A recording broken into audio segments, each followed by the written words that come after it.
PM special की शुरुआत हम उस बिग पिक्चर के साथ करेंगे जिसे देखकर आज हर हिंदुस्तानी का सीना 56 इंच का हुआ है। हर कोई यही कह रहा है कि प्रधानमंत्री मोदी की कूटनीति का कोई जवाब नहीं। तो आइए पहले आपको तस्वीरें दिखाते हैं। ईरान इजरायल युद्ध के चलते स्ट्रेट ऑफ हॉर्मुज में फंसा भारतीय जहाज शिवालिक 45,000 टन एलपीजी लेकर आज गुजरात के मुंद्रा पोर्ट पहुंचा है। शिवालिक उस सिचुएशन में भारत पहुंचा जब ईरान वर्सेस अमेरिका और इजरायल की जंग के चलते हॉर्मुज का रास्ता लगभग बंद है। लेकिन इस विकट स्थिति में भी भारत ने ईरान के साथ उच्च स्तरीय बातचीत कर खासकर प्रधानमंत्री मोदी और ईरानी राष्ट्रपति पेजेश्कियान के बीच टेलीफोनिक कॉन्वर्सेशन के चलते देश ने अपने जहाजों के लिए एक सुरक्षित रास्ता इंश्योर किया है। आज प्रधानमंत्री मोदी की एनर्जी डिप्लोमेसी का डंका दुनिया में बज रहा है। शिवालिक का भारत आना, वो भी लहराते हुए भारतीय झंडे के साथ। उसने प्रधानमंत्री मोदी की विश्व मित्र और मजबूत संकट मोचक की छवि को और मजबूत कर दिया। और इसके पीछे प्रधानमंत्री की वो सोच शामिल है जिसमें वसुधैव कुटुंबकम मौजूद है। पश्चिम एशिया में भीषण जंग के बीच शिवालिक का भारत आना भारतवासियों के लिए एक बड़ी राहत की खबर है। And the credit goes to prime minister Modi, क्योंकि प्रधानमंत्री मोदी की गुडविल ने इसे पॉसिबल कर दिखाया और इसके जरिए ऐसी कई बातें हैं जो आईने की तरह अब क्रिस्टल क्लियर है। स्ट्रेट ऑफ हॉर्मुज में पैदा हुए गंभीर संकट को प्रधानमंत्री मोदी ने सुलझा लिया। मोदी की वैश्विक साख के चलते और कूटनीतिक दखल के बाद 3 प्रमुख भारतीय जहाज हॉर्मुज को सफलतापूर्वक पार कर चुके हैं और शेष लगभग 22 से 25 भारतीय जहाजों को सुरक्षित निकालने के लिए भारत सरकार और ईरान के बीच उच्च स्तरीय वार्ता जारी। इन शुरुआती जहाजों के पहुंचने से देश में रसोई गैस की कमी का तात्कालिक खतरा पूरी तरीके से टल चुका है। मोदी की मौन कूटनीति की यह बड़ी जीत मानी जा रही है। स्ट्रेट ऑफ हॉर्मुज के संकटपूर्ण माहौल में प्रधानमंत्री मोदी की साइलेंट डिप्लोमेसी ने दिखाया अपना असर। पीएम मोदी ने देश के 140 करोड़ भारतवासियों को यह वादा किया था कि ईंधन की कोई कमी नहीं होने दी जाएगी और आज वो अपने वादे पर पूरी तरीके से खरे उतरे हैं। संकट की शुरुआत से ही प्रधानमंत्री खुद इस मिशन की निगरानी कर रहे थे। देश में कोई कमी नहीं आने दी जाएगी। प्रधानमंत्री का यह संकल्प वैश्विक तनाव के बावजूद हकीकत में बदला। बिना किसी शोर शराबे के खाड़ी देशों के साथ व्यक्तिगत संबंधों का उपयोग कर भारत ने हासिल किया सेफ पैसेज। नौसेना के ऑपरेशन संकल्प के तहत बाकी जहाजों की सुरक्षा के लिए प्रधानमंत्री कार्यालय पल पल की रिपोर्ट ले रहा है। नरेंद्र मोदी के दूरदर्शी नेतृत्व ने सुनिश्चित किया कि अंतर्राष्ट्रीय उथल पुथल का असर भारत के आम नागरिक की रसोई और जेब पर ना पड़े। दुनिया जब इस संकट काल में खुद को अकेला पा रही है तो भारत अपनी दोस्ती के दम पर देश के संकट को दूर कर रहा है और आज इसका एक बड़ा नजारा गुजरात से सामने आया।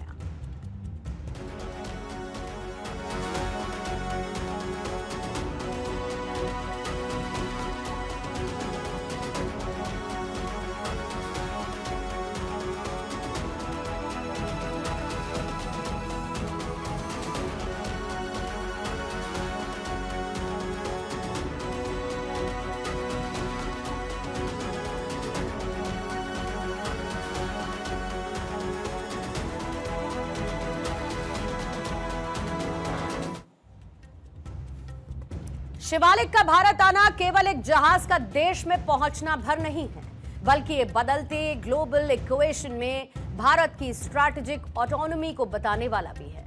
हालांकि देश के अंदर ही वो सियासत भी जारी है जो थमने का नाम नहीं ले रही।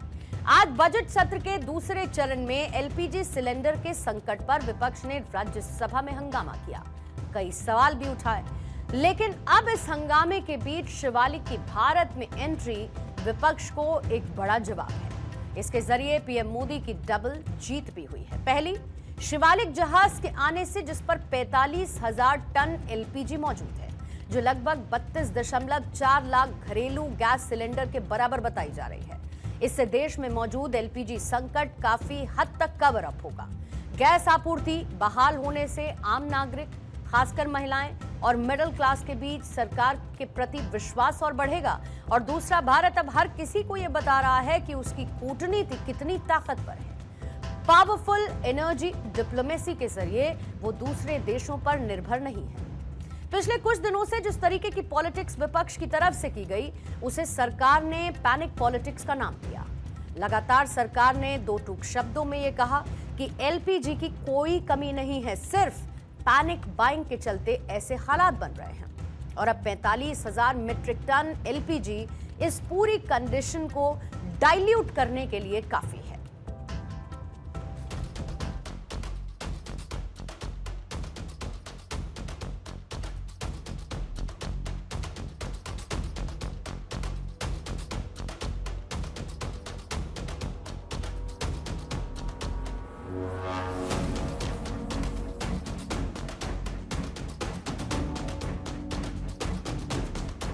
बीजेपी एनडीए की सरकार ने हमारी रिफाइनरीज के विकास के लिए, रिफाइनिंग कैपेसिटी के विस्तार के लिए काम किया। आज भारत दुनिया का वो देश है जो अपनी ही नहीं बल्कि विश्व की ऊर्जा जरूरतों का भी ध्यान रख सकता है।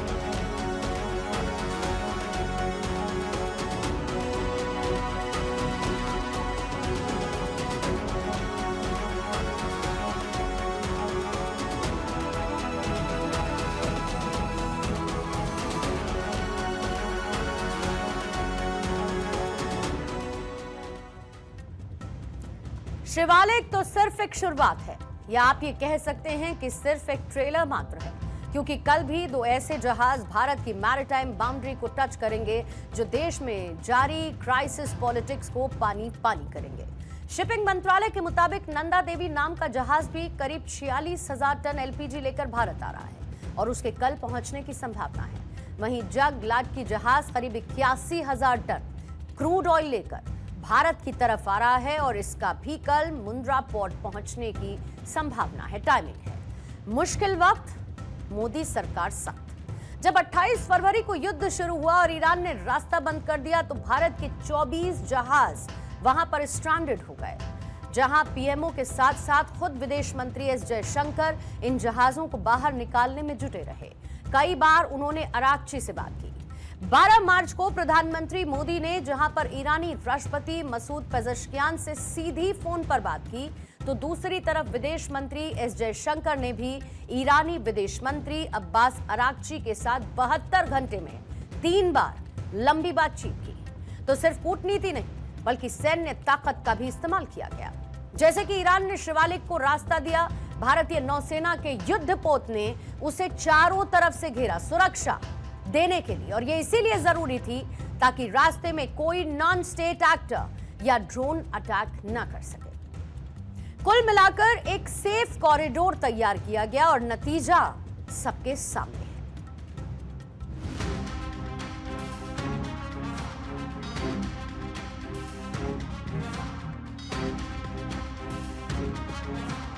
तब उनको रीजनल टेंशन्स और संभावित डिसरप्शन के संकेत जरूर मिले होंगे। मतलब ये है कि सरकार को ये बात अच्छी तरह मालूम थी और स्ट्रेट ऑफ हॉर्मुज के रास्ते पर संकट आने वाला है।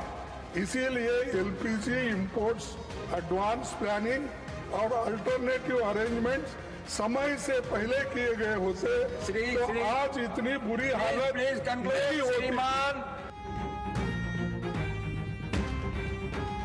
कांग्रेस के लोग स्टेटमेंट नहीं सुने सर, और पूरा आके डिस्टर्ब किया। वो स्टेटमेंट का मांग किया और 4 बजे उन्होंने कहा कि राहुल गांधी जी बोलने चाहते हैं, वो एलपीजी में फिर नहीं बोले और फिर इधर उधर का बात करके जो पेट्रोलियम मिनिस्टर ने स्टेटमेंट दिया तो फिर सारे कांग्रेस एमपी पूरा हंगामा करके स्टेटमेंट नहीं सुने, फिर यह मुद्दा उठाते हैं। जब जवाब देते हैं तो सुनते नहीं है। ये तो बहुत गलत बात है। gas is going to be a problem, petrol is going to be a problem, all fuel is going to be a problem, because essentially our energy security has been compromised.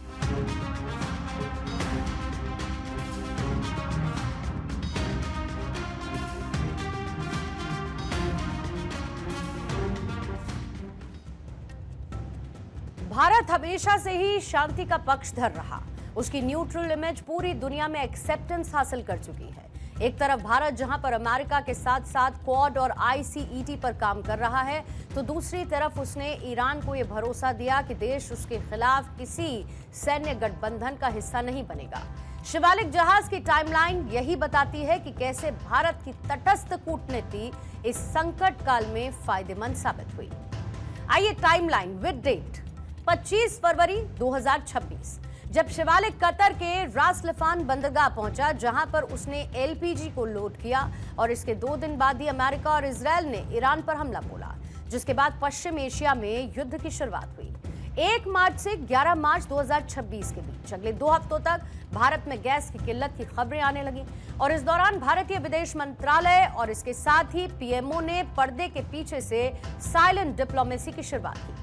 13 मार्च को ईरान ने विशेष छूट देते हुए शिवालिक को आगे बढ़ने की permission दी। Indian navy ने सुरक्षा घेरा दिया, जहाज को हॉर्मुज के सबसे खतरनाक हिस्से से बाहर निकाला गया।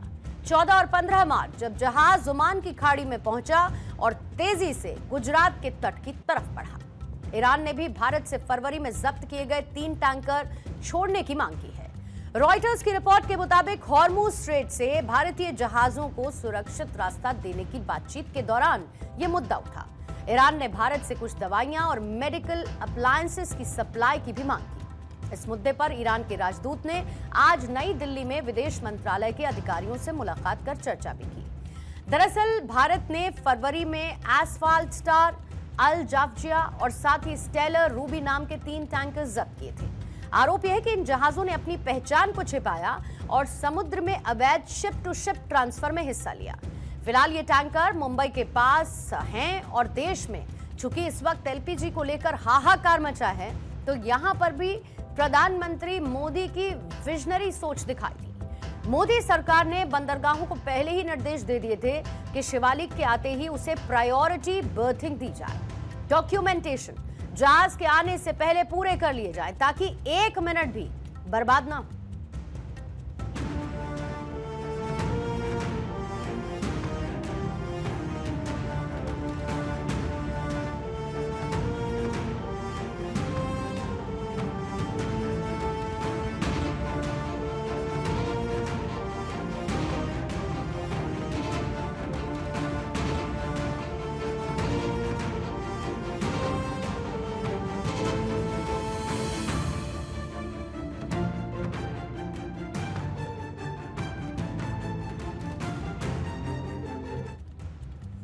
जंग लंबी चलेगी, इसकी संभावना पूरी है, लेकिन इतना तय है कि भारत पर संकट किसी हाल में नहीं आने वाला, क्योंकि हर कोई ये जानता है कि मोदी हैं तो मुमकिन है।